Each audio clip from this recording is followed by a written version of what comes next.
तीन चीजों पे आपको काम करना है। एक, आप बिजनेस ओनर, डेफिनेटली आपको फाइनेंशियल ग्रोथ मिलना चाहिए। सेकंड, जो टीम मेंबर, तो उसको भी करियर ग्रोथ मिलना चाहिए। और थर्ड होता है जो एमएसएमई है, जो छोटे व्यापारी है, मतलब वो हमेशा बड़े क्यों नहीं बन पाते, एमएसएमई क्यों रह जाते हैं? गल्ला छोड़ते नहीं है, लोगों को लाते नहीं है, लाते तो भरोसा नहीं करते हैं, उनको एम्पावर नहीं करते हैं, कंट्रोल अपने हाथ में रखना चाहते हैं। कोई भी बिजनेसमैन फाइनेंशियल क्राइसिस से गुजर रहा है, मतलब उसको सेल्स नहीं आ रही है और कंपनी की ग्रोथ भी रुक गई है, तो उस वक्त में उसको सबसे पहला कदम क्या करना चाहिए? कभी कभी क्या होता है, प्रोडक्ट से बहुत ज्यादा लगाव हो जाता है। हर एक प्रोडक्ट की लाइफ साइकिल होती है, तो एक तो हमें प्रोडक्ट को इनोवेट करना बहुत जरूरी है, मार्केट को अंडरस्टैंड करना बहुत जरूरी है। एक सेल्स में सबसे बड़ा चैलेंज आता है हाई टिकट क्लाइंट क्लोज करना। वो माइंडसेट कैसे लाए और हाई टिकट क्लाइंट कैसे क्लोज करें? लोग आपको पैसे क्यों देंगे? या तो आप किसी की प्रॉब्लम सॉल्व कर रहे हैं, या तो किसी की लाइफ में वैल्यू ऐड कर रहे हैं। और हाई टिकट के लिए आपको इमोशन लगेगा, एक्सपीरियंस लगेगा। स्टारबक्स में हम ज्यादा पैसे क्यों देते हैं? टपरी की चाय पे क्यों नहीं देते हैं? वो जो एनवायरनमेंट मिलता है, अदर देन प्रोडक्ट, बहुत सारी चीजें आ जाती है। जिस इंसान के पास पैसा नहीं है, रिसोर्सेज नहीं है, फिर भी उसको बिजनेस खड़ा करना है, कैसे करेगा? दिमाग में अगर आइडिया तो पेपर पे लेकर आओ, उसके लिए लोग नहीं चाहिए। जितने भी लोग अपने जान पहचान के उनसे बात करो। हम 10 लोगों से बात करेंगे, 2 लोग हमको फंड देंगे। अब बिजनेस कोचिंग की बात कर रहे हैं, तो मतलब इतने सारे बिजनेस कोच हैं, तो बताओ असली नकली में कैसे फर्क किया जाए?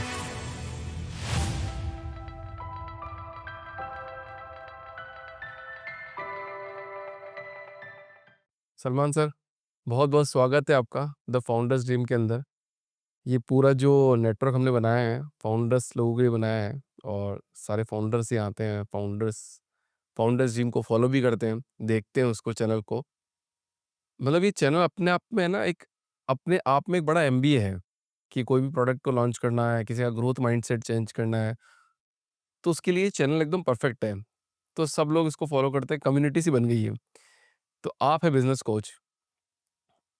हर फाउंडर का एक ही सपना होता है कि उसका प्रोडक्ट 10x कैसे किया जाए। तो अगर किसी फाउंडर को अपना प्रोडक्ट 10x पे लेके जाना है, तो उसे क्या छोड़ देना चाहिए सर? यहीं से शुरुआत करते हैं इस पॉडकास्ट की। तो सबसे पहले तो आपको थैंक यू वेरी मच कि आपने अपने फोरम पे इनवाइट किया, ये अपॉर्चुनिटी दी। और 10x करना है अगर हमें, तो सबसे पहले हमें समझना है मार्केट की नीड।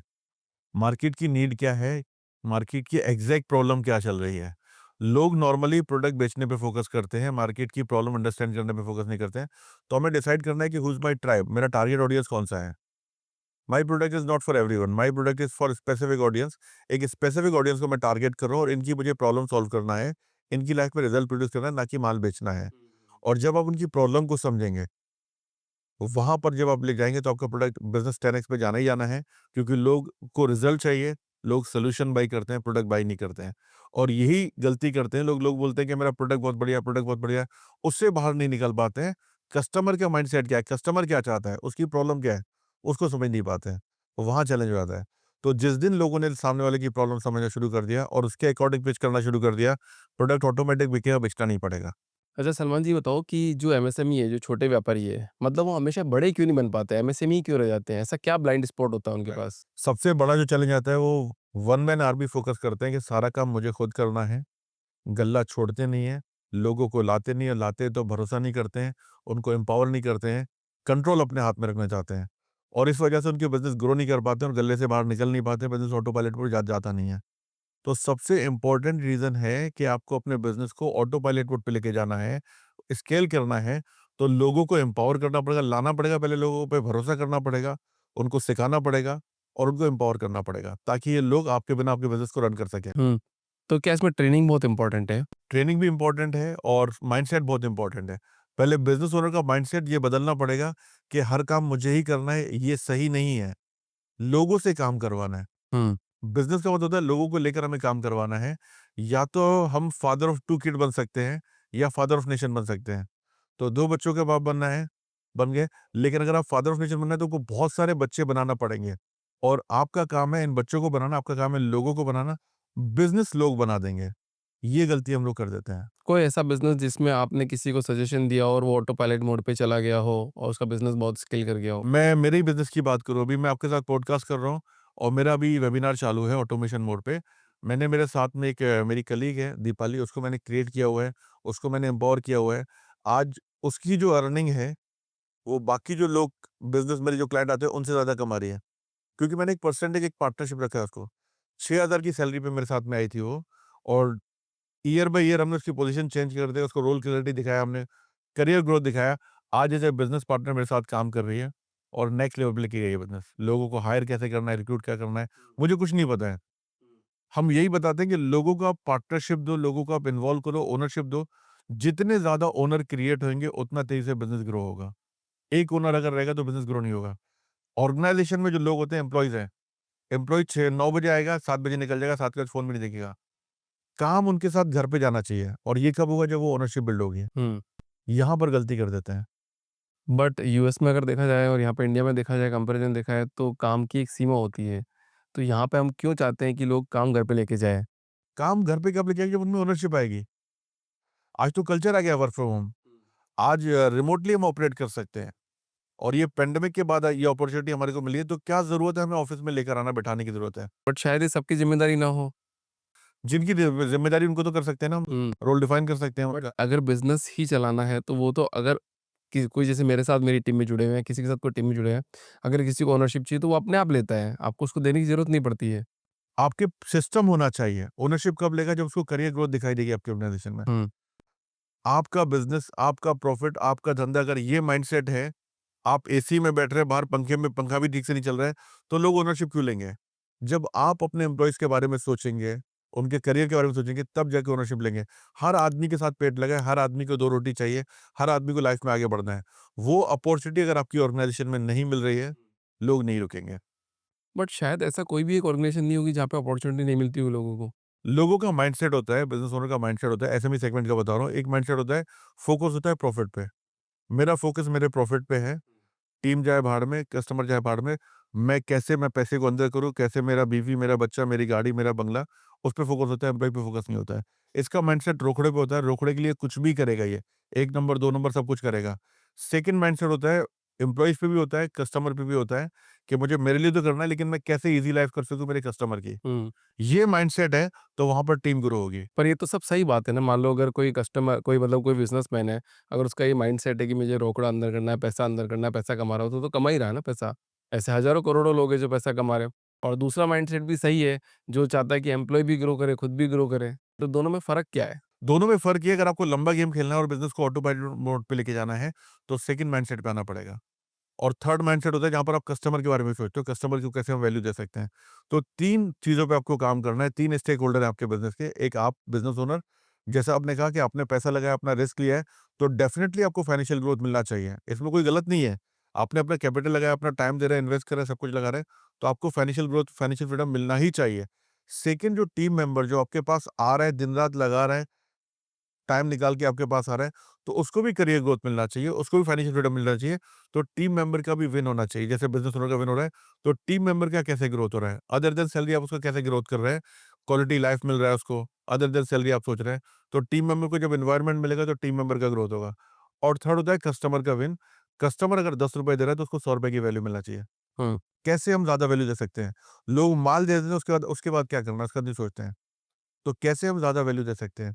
और अगर आपने लंबे टाइम तक अगर ज़्यादा वैल्यू दिया है कस्टमर को, तो कस्टमर को आप लंबे टाइम पकड़ के रखेंगे। ज़्यादा वैल्यू एम्प्लॉयी को दिया, तो लंबे टाइम एम्प्लॉयी को लंबा पकड़ के रखेंगे। और जिस आदमी ने इन दोनों चीज़ों को लंबे टाइम पकड़ लिया, वो मार्केट में राज करेगा। हमें ज़्यादा कस्टमर नहीं चाहिए, हमें लिमिटेड कस्टमर के साथ लंबा धंधा चाहिए। तो लंबे कस्टमर को पकड़ने के लिए ज़्यादा वैल्यू देना पड़ेगा, और वैल्यू कौन देगा? आप अकेले नहीं दे सकते, आपका टीम मेंबर देगा। एक एग्ज़ाम्पल शेयर करता हूँ, कुछ टाइम पहले मैं एक व्यक्ति से मिला, वो रिलायंस के लिए काम किया करते थे, कपड़ा की मैन्युफैक्चरिंग कंपनी थी उनकी।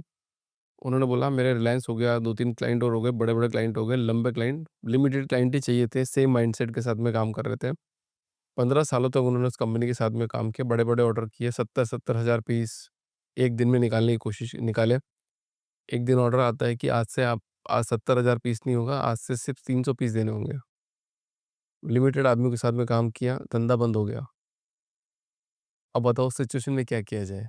क्या लिमिटेड रिसोर्स थी टीम? लिमिटेड कंपनीज़ के साथ में काम किया, लिमिटेड क्लाइंट के साथ में काम किया और उन्होंने बोली कि लाइफ़ की लर्निंग थी कि मैंने हमेशा लिमिटेड आदमियों के साथ काम किया तो मेरा धंधा फँस गया। आज मैं 300 पीस के लिए भी तरस रहा हूँ। मैं नए कस्टमर कभी बना नहीं पाया। राइट। अब ये डिपेंड करता है हम कौन से बिज़नेस में, बी-टू-बी में है, बी-टू-सी में है। बी-टू-सी में है तो हमें रिकरिंग बिज़नेस लाने के लिए न्यू कस्टमर लगेगा, और बी-टू-बी में भी लगेगा हमें। यहाँ जो मेजर प्रॉब्लम आता है, हम कम्फर्ट ज़ोन में आ जाते हैं, हम मार्केटिंग नहीं करते हैं। तो मार्केटिंग से आपके पास कस्टमर की पाइपलाइन रहेगी, और आप एक के पे डिपेंड नहीं रहेंगे। कभी भी आपको एक कस्टमर, एक एम्प्लॉयी पे डिपेंड नहीं रहना। लोग आएँगे, लोग जाएँगे, लेकिन एनवायरनमेंट ऐसा रखना है आपको कि उनको वैल्यू देना है। लोग एम्प्लॉयी भी आए जाएँगे, परमानेंट कोई नहीं रहने वाला है, कस्टमर भी परमानेंट नहीं रहने वाला है। वैल्यू देंगे, लंबे टाइम लेंगे, लेकिन डिपेंडेंसी नहीं होना चाहिए। हुँ। तो यहाँ पर सिस्टम हमारा इतना स्ट्रांग होना चाहिए कि लोग जा भी रहे हैं तो भी फ़र्क नहीं पड़ रहा है, और लोग जो रह रहे हैं वहाँ पर, वो बहुत खुशी के साथ और हैप्पी मूड में रह। तो एक ऐसी कंपनी का नाम बताओ जहाँ पे ये सब कुछ सेट होता हो? जहाँ पे एम्प्लॉयी भी खुश है, जहाँ पे कस्टमर भी खुश है। टाटा ग्रुप हमारे सामने बहुत बड़ा एग्ज़ाम्पल है। हुँ। टाटा में अगर हम देखें तो बहुत लोग एक बार लगते हैं निकलते नहीं वहाँ से, अगर हम देखें। कस्टमर भी सैटिस्फाइड है अगर वहाँ पे देखें। और मैंने ऐसे कई सारे लोगों के साथ काम किया है, मैंने टाटा के कई सारे लोगों के साथ काम किया है, जो मुझे बताते हैं कि 18-18, 20-20 साल वहाँ पे जॉब करते हैं। अच्छी अपॉर्च्युनिटी मिलती है फिर भी नहीं जाते हैं। हुँ। दूसरी कंपनी से लोग यहाँ वहाँ स्विच होते हैं, टाटा में ऐसा है, टाटा से भी स्विच होते हैं, लेकिन ऐसा है, एक बार लग गया आदमी इतना कम्फर्ट में आ जाता है, निकलता नहीं है, क्योंकि कस एम्प्लॉयी सैटिस्फैक्शन इतना ज़बरदस्त है वहाँ पर कि निकलने दिल ही नहीं करता है। हुँ। ये मैंने खुद देखा है। ये तो एक्सेप्शन हो गया सर, 140 करोड़ की जनता में एक कंपनी ऐसे निकल के ऐसी आई। बहुत सारी कंपनी है, ऐसी एसएमई सेगमेंट में हमारे लोगों ने बहुत सारी कंपनी क्रिएट किया है। ऐसे बहुत सारे हमारे पास एग्ज़ाम्पल्स हैं हमारी कंपनीज़ में। हमारी एक क्लाइंट है, एक महाराजा ग्रुप करके, 22 साल उनके एम्प्लॉयी को सेलिब्रेट वगैरह किया, लोग निकलते नहीं हैं। तो वो जब एनवायरनमेंट क्रिएट करेंगे, परिवार वाला एनवायरनमेंट क्रिएट करेंगे, 2 परिवार होते हैं, एक हमारा इंटरनल परिवार होता है, एक एक्सटर्नल परिवार होता है। इंटरनल परिवार हमारी ऑर्गेनाइज़ेशन में जो लोग काम कर रहे हैं, इन लोगों को अगर हम अच्छे से सँभालेंगे, जो टाटा ने एक एग्ज़ाम्पल सेट किया। अब टाटा का नाम हम इसलिए ले रहे हैं कि लोग जानते हैं इस ग्रुप को। ऐसे बहुत सारे एसएमई सेगमेंट में जहाँ पर ये कल्चर बिल्ड है, लोग नहीं जानते हैं, लेकिन अच्छा बिज़नेस कर रहे हैं वहाँ पर। अच्छा कोई आज कोई भी बिज़नेसमैन फाइनेंशियल क्राइसिस से गुज़र रहा है, मतलब उसको सेल्स नहीं आ रही है और कंपनी की ग्रोथ भी रुक गई है, तो उस वक़्त में उसको सबसे पहला कदम क्या करना चाहिए? कभी-कभी क्या होता है, नॉर्मली लोगों को प्रोडक्ट से बहुत ज़्यादा लगाव हो जाता है और उस प्रोडक्ट को छोड़ना नहीं चाहते हैं। एक ये रीज़न हो सकता है। हर एक प्रोडक्ट की लाइफ़ साइकिल होती है। 2013 में हमने जो प्रोडक्ट शुरू किया था, आज वो प्रोडक्ट नहीं है। 2020 में जब लॉकडाउन लग गया तो हमने पूरा ऑनलाइन बिज़नेस को लेकर के 2020 में जो हम ऑनलाइन प्रोडक्ट सिखा रहे थे, जो चीज़ें सिखा रहे थे, आज नहीं सिखा रहे हैं। तो टाइम के साथ प्रोडक्ट चेंज होते रहते हैं। लोगों को इनसे अटैचमेंट हो जाता है। ज़माना बदलता है, इसको बदलना नहीं चाहते हैं, ट्रांसफ़ॉर्म नहीं करना चाहते हैं, इनोवेट नहीं करना चाहते हैं। वहाँ चैलेंजेस होता है। तो एक तो हमें प्रोडक्ट को इनोवेट करना बहुत ज़रूरी है, मार्केट को अंडरस्टैंड करना बहुत ज़रूरी है, और जैसा आपने पूछा फाइनेंशियल क्राइसिस के बारे में बात की ना आपने, हाँ, जब भी आप मार्केट की प्रॉब्लम को समझेंगे, आपको फाइनेंशियल क्राइसिस नहीं आएगा। आज मार्केट की रिक्वायरमेंट क्या है? आज हम देख रहे हैं लोगों के सामने जो चैलेंजेस आ रहे हैं, फाइनेंशियल क्राइसिस का चैलेंज आ रहा है, टीम बिल्डिंग का चैलेंजेस आ रहा है। आज ऑनलाइन में वही टॉपिक कवर कर रहे हैं। एक टाइम पे पर्सनैलिटी डेवलपमेंट की क्लासेस लिया करते थे। हाँ। एक टाइम पे हम ऑफलाइन में गली-गली में जाके, इंडस्ट्रियल एरिया में जाके कार्ड ले लेते थे लड़कियाँ, नंबर एक्सचेंज करते थे, फिर बाद में एक होटल में बुलाते थे। अब वो ज़माना बदल गया है। आज घर बैठ के लोग काम कर सकते हैं। आज हम रिमोटली काम कर रहे हैं। आज सिस्टम हमारे पास इतना ज़बरदस्त है, गूगल शीट को भी हमने यूज़ कर लिया, उससे हम ऑपरेट कर सकते हैं। पूरा इन्फॉर्मेशन मिलती है। हुँ। 2 चीज़ होती है, एक तो प्रोसेस माइंडसेट और प्रॉफिट माइंडसेट, दोनों में क्या फ़र्क होता है? प्रॉफिट भी इम्पोर्टेंट है, लेकिन प्रोसेस भी होना बहुत ज़रूरी है, सिस्टम होना बहुत ज़रूरी है। सिस्टम ड्रिवन बिज़नेस बनाएँगे तो फेल नहीं होगा वहाँ पर। प्रॉफिट पे सिर्फ आज पे फ़ोकस कर सकते हैं, लेकिन सिस्टम पे हम लॉन्ग टाइम गेन कर सकते हैं। हुँ। अब सिस्टम अगर मैंने बना दिया, मैं हूँ या नहीं हूँ, इस सिस्टम को कोई भी फ़ॉलो कर सकता है। आज हम एक कैंपेन रन करते हैं, फेसबुक, इंस्टाग्राम और यूट्यूब से लीड निकालते हैं। अब ये लीड को हमें बिठाना है, वेबिनार में बिठाना है। इस वेबिनार में बिठाने के लिए हमें कुछ 10 चीज़ें करना होती हैं। लोगों को नहीं पता है। लोग आते हैं, कॉलिंग करते हैं, उसके बाद भी लोग 50% भी लोग नहीं बिठा पाते हैं लीड लाने के बाद। आप ये बोलना चाह रहे हो इसके अंदर, sorry to interrupt here, but आप ये बोलना चाह रहे हो कि आपने एक परफ्यूम ब्रांड लॉन्च किया, मान लो परफ्यूम की डिमांड ऑलरेडी जनरेटेड है मार्केट में। आपने 100 लोगों की टीम बिठाई। आपको पता है कि आपका टारगेट ऑडियंस कौन-सा है। आपको पता है आपको बेचना किसको है, कौन से एज ग्रुप को बेचना है। आपने प्रोसेस बना दिया, एचआर का प्रोसेस बना दिया, सेल्स का बना दिया, फनल बना दिया। अभी ऑटो पायलट मोड किया, आपका बिज़नेस चल जाएगा और हज़ार 10,000 करोड़ कर देगा। अगर स्ट्रेटेजी प्रॉपर है हमारी, कस्टमर हमारे पास आ रहा है, तो हमारा सेल्स कन्वर्जन रेशियो क्या है, हमें वो आइडेंटिफाई करना पड़ेगा। अब मैं कर रहा हूँ, मेरा कन्वर्जन रेशियो आ रहा है 30%, ये कर रहे हैं, इनका 15% आ रहा है, किसी का 20% आ रहा है। डिफरेंस क्यों आ रहा है?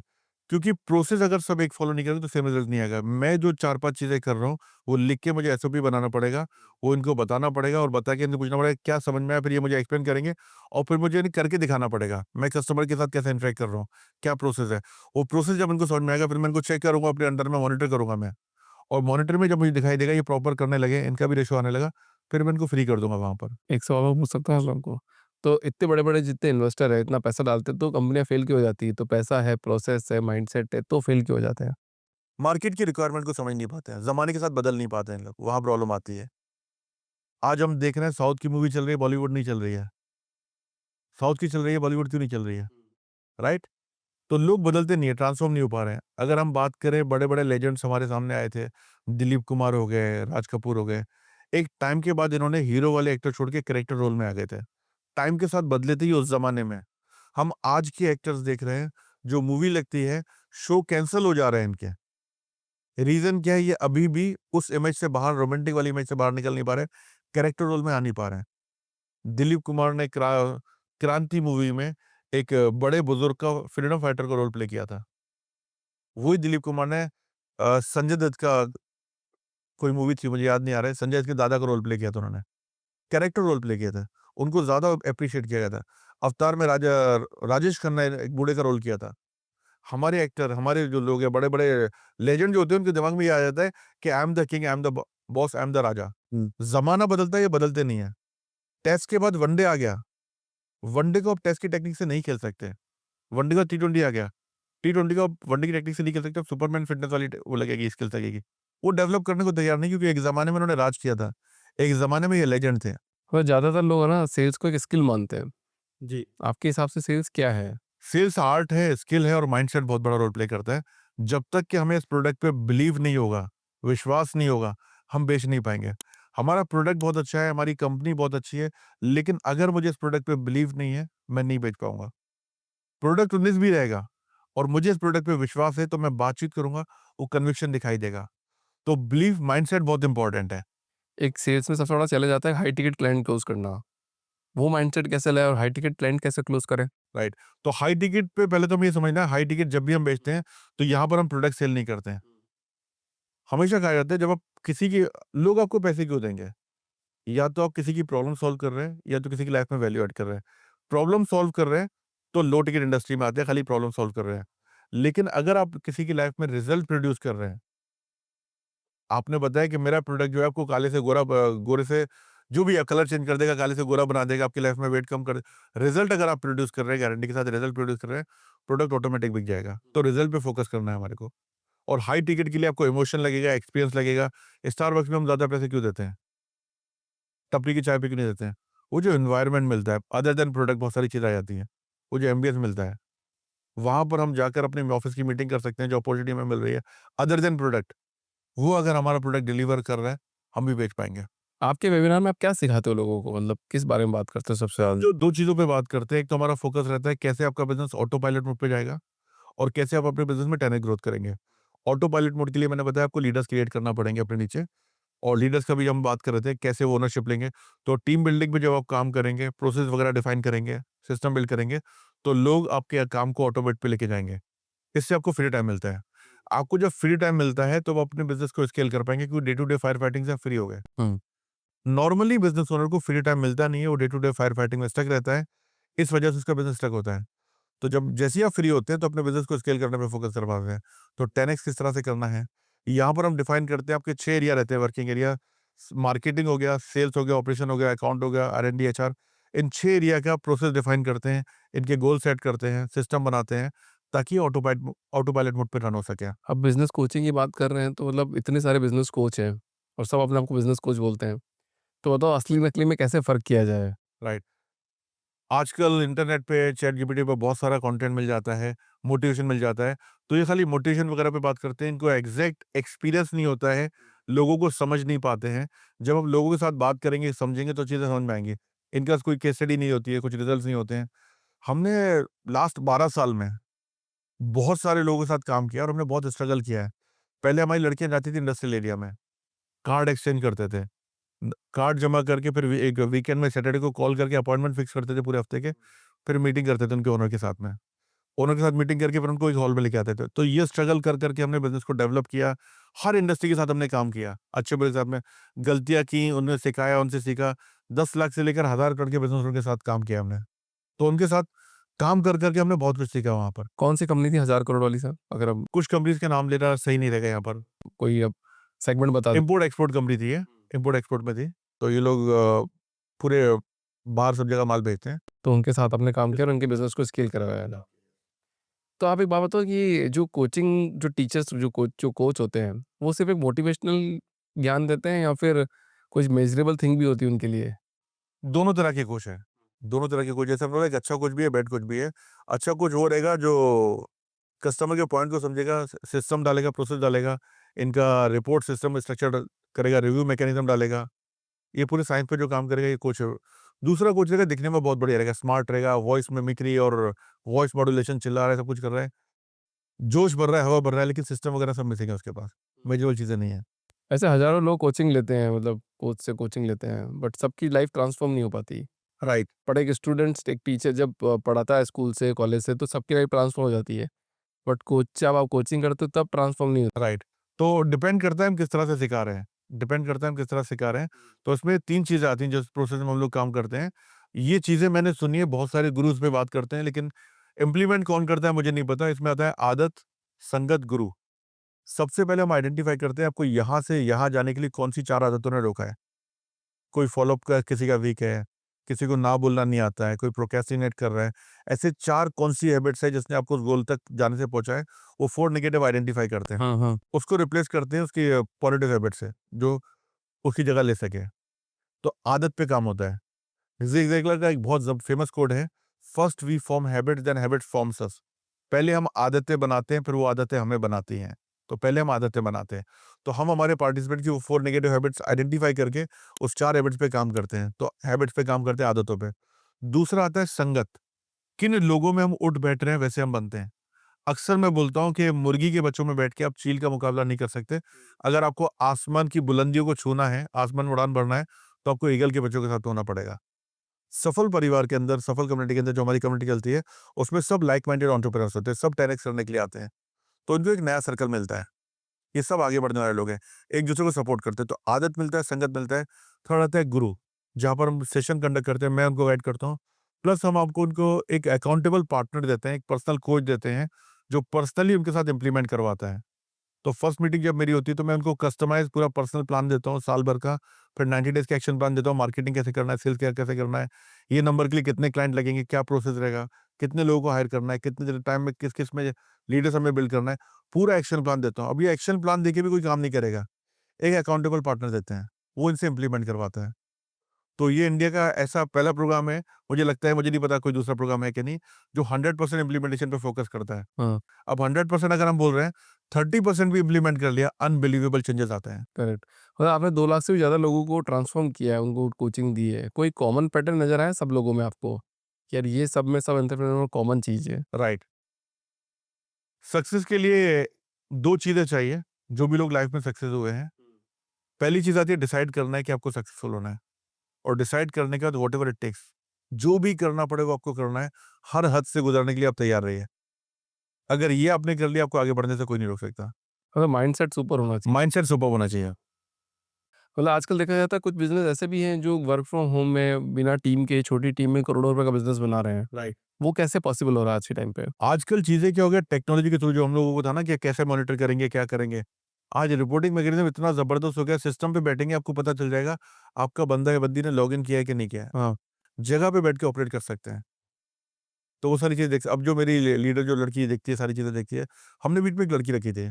हम एक्सेल ट्रैकर फॉर्म करते थे, सारी चीज़ें हम लोग मॉनिटर करते थे, उसने सिस्टम हमने बना के रखा था। अब वो क्या करती थी, खाली कॉल करती थी कि नहीं करती थी, पता नहीं चलता था हमारे को। सीधा एक्सेल में एंट्री करती थी। तो जो मेरी लीडर जिसको मैंने बनाया, वो एक-एक चीज़ को ट्रैक करती थी, बोली यार, तू खाली तो एंट्री कर रही है। क्रॉस कॉल चेक करके देखती थी। तो सिस्टम इतना स्ट्रॉन्ग हो गया है कि सामने आदमी बैठा है, उसको नहीं पकड़ पाओगे, लेकिन जो आदमी घर बैठ के काम कर रहा है, उसको भी आप ट्रैक कर सकते हो, काम कर रहा है कि नहीं कर रहा है। तो मेन पर्पज़ क्या है? इनको बाँध के थोड़ी रखना है। इनको भी फ्रीडम मिले और काम होना चाहिए, रिज़ल्ट आना चाहिए। राइट। मेन हमारा आउटकम रिज़ल्ट पे फ़ोकस होना चाहिए। लोगों की सोच क्या है, नहीं तेरे को इतने टाइम से इतने बजे तक बंद के रहना है, बंधुआ मज़दूर बन के रहना है। उस समय रहा नहीं है आजकल तो वो। चीज़ें ट्रांसफ़ॉर्म हो रही हैं। हुँ। और जब भी कोई बिज़नेस बनाता है तो सबसे बड़ा चीज़ आती है ट्रस्ट, डेलीगेट करना। कि यार इसको कैसे दें हम, काम कैसे दें? राइट। तो वो कैसे, मतलब उसको कैसे सॉल्व किया जाए कि मतलब ट्रस्ट कि नहीं यार जो होगा सब अच्छा ही होगा? एक तो माइंडसेट लगता है कि जो बताया संगत, जब आप बैठक जो है ना, आपके आस-पास जो लोग घूम रहे हैं ना, ये सब वन मैन आर्मी घूम रहे हैं। ये आदमी भी रिस्क नहीं ले रहा है, ये आदमी भी टीम को डेवलप नहीं कर रहा है, ये भी गल्ला पकड़ के बैठा है। सबके सब ऐसा ही है, तो हमारा माइंडसेट भी इसी तरह का हो जाता है। जब आप उस सर्कल में आते हो जहाँ पर लोग बिज़नेस ऑटो पायलट मोड पे रन कर रहे हैं, जहाँ पे लोगों ने फ्रीडम दिया है, उनको देखकर आपको पता चलता है दुनिया कुछ बदल रही है, दुनिया कुछ और है। तो कुएँ का मेंढक को कुआँ दुनिया लगती है, जब वो समुद्र में आता है, बड़ी-बड़ी मछलियों को देखता है, तब उसको समझ में आता है छलांग इससे नहीं, ऐसी लंबी छलांग भी मारती है डॉल्फिन। तो चीज़ें समझ में आती है उसको राइट। कि मैं ही सब कुछ नहीं हूँ। तो बहुत सारे बिज़नेस हो ना इंडिया में तो काम कर रहे हैं बट इंटरनेशनल नहीं पहुँच पा रहे हैं। मतलब उनको लगता है कि हमारा प्रोडक्ट बाहर वर्ल्ड वाइड हम काम नहीं कर पाएँगे। तो उस माइंडसेट को कैसे ब्रेक किया जाए?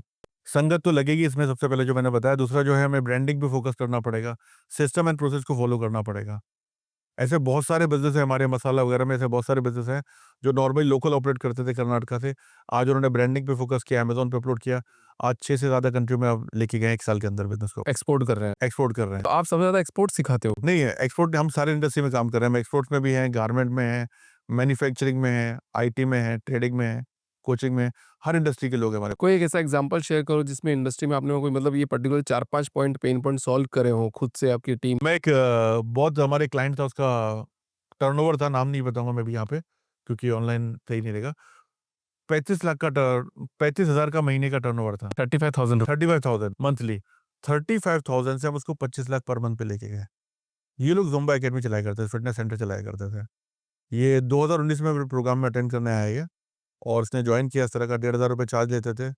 एक सेंटर था इनका, सेंटर के बाहर एक स्टैंड ही रखा था इन्होंने, कैनोपी, लोगों को अट्रैक्ट करने के लिए। सैटरडे संडे ये लोग पैम्पलेट डिस्ट्रीब्यूट किया करते थे नागपुर में, और इस तरह के सेंटर चलाया करते थे।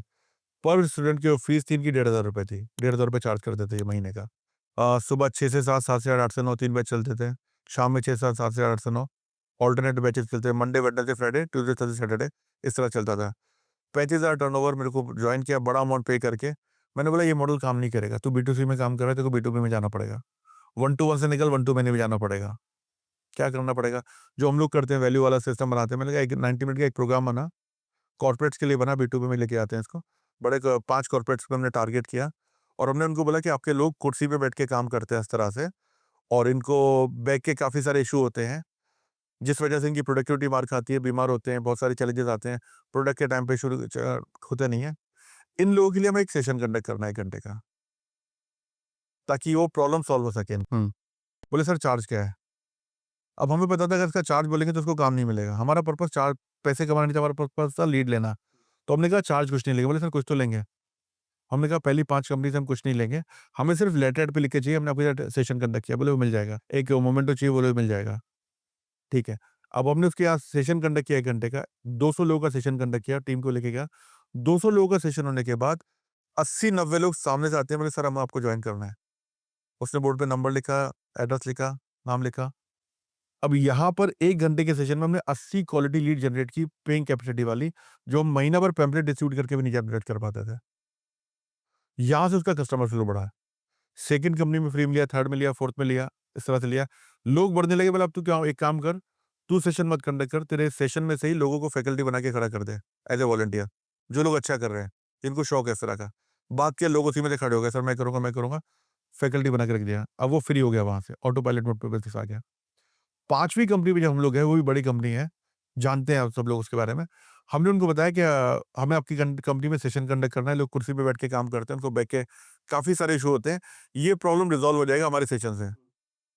आपकी प्रोडक्टिविटी बढ़ेगी, आपकी वर्क एफिशिएंसी बढ़ेगी। तो बोले सर इससे पहले आपने कभी किया? बोले बिल्कुल किया। देखो ये कंपनी की कॉर्पोरेट में किया, इसमें किया, इसमें किया। चारों के नाम दिखाए, वो लोग इम्प्रेस हो गए। बोले सर क्या चार्ज रहेगा? अब हमें कॉर्पोरेट का चार्ज पता था क्या होता है। 5वीं कंपनी हम माँग सकते थे, हमारी क्रेडिबिलिटी था, एटीआर हमारा स्ट्रॉन्ग था।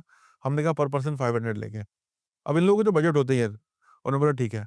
अब 1 घंटे के सेशन का हमने 200 लोगों का सेशन कंडक्ट किया, 1 लाख रेवेन्यू जनरेट किया हमने, जो महीने भर में उस टाइम पे नहीं करता था वो। 1 घंटे का सेशन में 1 लाख जनरेट किया उसमें, साथ ही 80-90 लोग आते हैं, बोलते हैं सर मेरे को जॉइन करना है।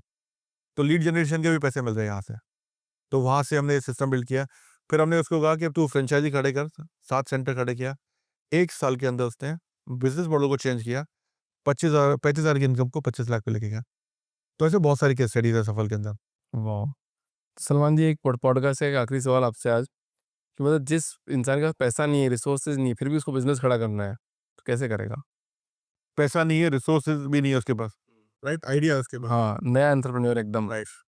अगर आइडिया है तो उसको बिज़नेस का प्लान बनाना है उसको, कैसे मैं किस तरह से कर सकता हूँ। मैं आपको मेरा एग्ज़ाम्पल देता हूँ मैं आपको। 2019 के टाइम पे हमें वन टू मैनी, पहले हम लोग 1 टू 1 कर रहे थे, कंपनियों के साथ काम कर रहे थे।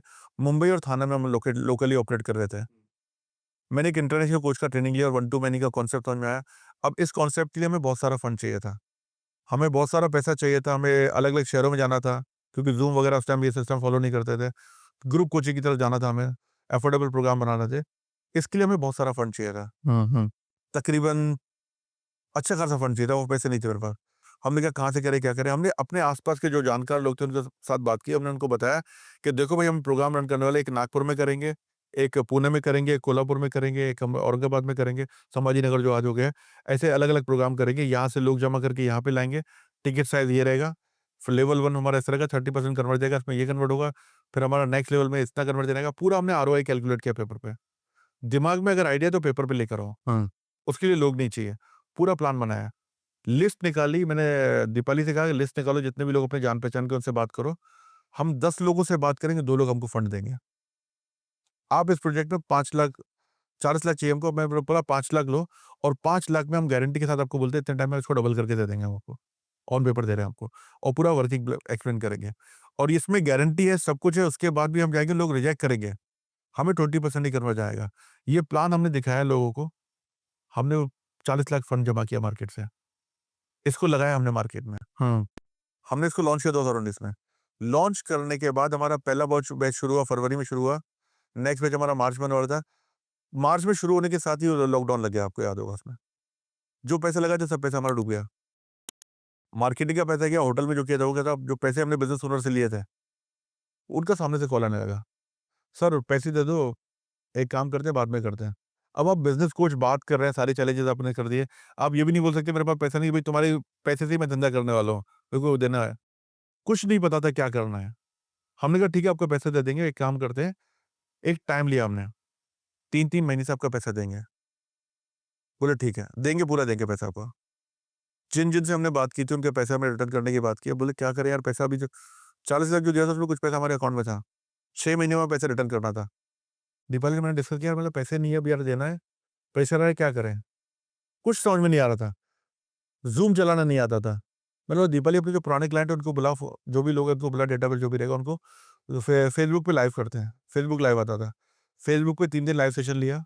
उस बीच में मैंने यूट्यूब पे सर्च किया ज़ूम कैसे चलाते हैं। ज़ूम चलाना सीखा। मोबाइल से मैंने ज़ूम पे सेशन कंडक्ट किया। उनको बोला कि आप जितने भी लोग थे, ये डेट पे, ये टाइम पे मेरा सेशन होने वाला है, ये टाइम पे 10 से बजे अटेंड करिए। सब लोग घरों में बैठे थे। उन लोगों ने जॉइन किया। अब ये वो लोग थे जो नागपुर, नासिक में मेरे प्रोग्राम में आए थे, जिन्होंने मेरा प्रोग्राम बाय नहीं किया था, क्योंकि उस टाइम प्रोग्राम का प्राइस प्राइस ज़्यादा था। कुछ लोगों ने बाय किया था, तो आ ही गए थे, उनके पैसे रिटर्न करना था।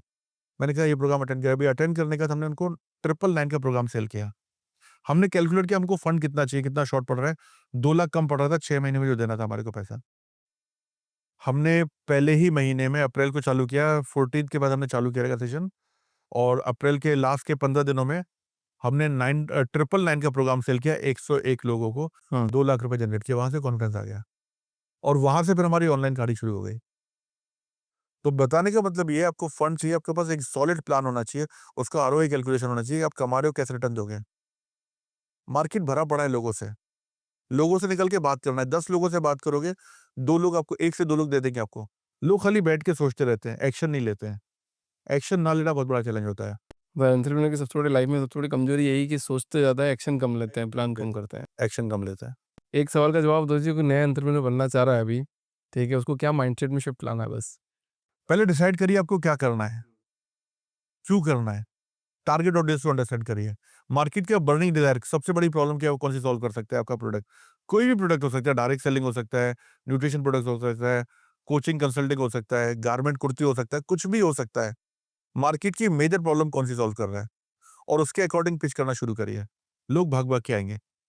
आज हमारा 60 सेकंड का वीडियो बनाते हैं हम लोग, उसको देखकर लोग 49 पे कर देते हैं। 49 का हमारा पेड ऐड चल रहा है। 49 रुपीज़ का पेड ऐड चल रहा है। यहाँ पर लोग फ्री में लीड नहीं निकाल पा रहे हैं। मार्केट की नस को पकड़ नहीं पा रहे हैं, तो वो क्या इनडायरेक्ट आप ट्रिगर ही करेंगे वहाँ से, लोग जिस एंटर करेंगे, वो मैसेज अगर आपका मार्केट में जाएगा, लोग ऑटोमैटिक कनेक्ट होने लगेंगे आपसे। ऐसे बिज़नेस ओनर हमको बता दो हम कैसा कर रहे हैं? आप लोग पॉडकास्टिंग इंडस्ट्री हम कैसा कर रहे हैं? बहुत अच्छा कर रहे हैं, ये तो नई इंडस्ट्री आ गई मार्केट में।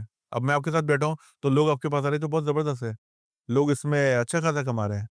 बड़े-बड़े सेलिब्रिटीज़ आ रहे हैं, क्योंकि आपके पास फॉलोवर्स हैं, लोग हैं।